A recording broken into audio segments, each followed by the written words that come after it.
challenge in this market is there's a lot of agents who are making the biggest career mistake of their lives,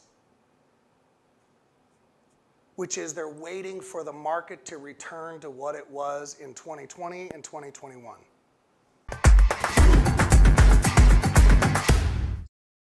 So I told you guys last week that we had a data analytics company come in and actually look at our database, our CRM. We've got 45,000 people in our CRM, and they went and looked at it, and they went and looked at it for just the last year.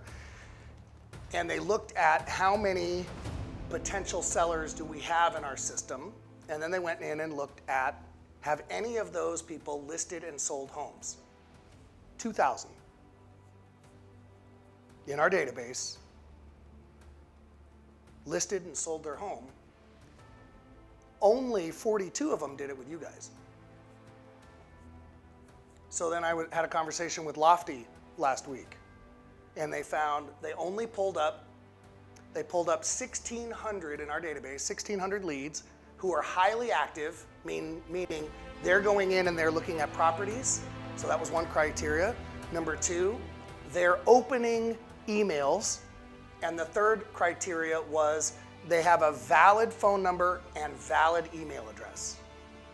And they found that there are 1,600 of those. Then they went and looked at how many have zero communication, zero notes, zero responses from agents in it.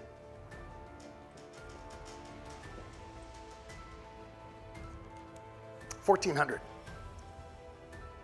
So their recommendation to me was, you know what you really ought to do? You ought to go and you ought to hire a conversion monster.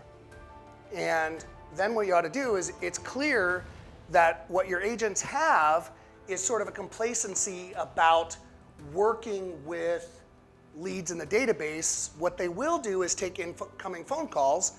And by the way, that's similar to what a lot of agents, where they have the opportunity to receive inbound phone calls. A lot of agents will do that. They will, I don't want to work those. And the challenge in this market is there's a lot of agents who are making the biggest career mistake of their lives, which is they're waiting for the market to return to what it was in 2020 and 2021. And that is literally the biggest career suicide mistake you can make, is waiting for something to happen when the market has shifted. The market has shifted. If you're not at a very minimum making 20 conversations a day, not 20 calls, 20 conversations. We're fortunate in this organization because we've got lots of opportunities to have conversations with people who are actually active, right?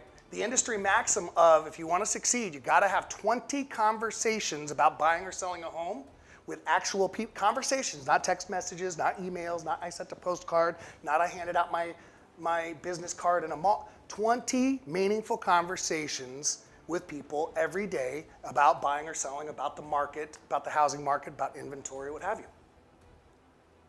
And that's just not happening.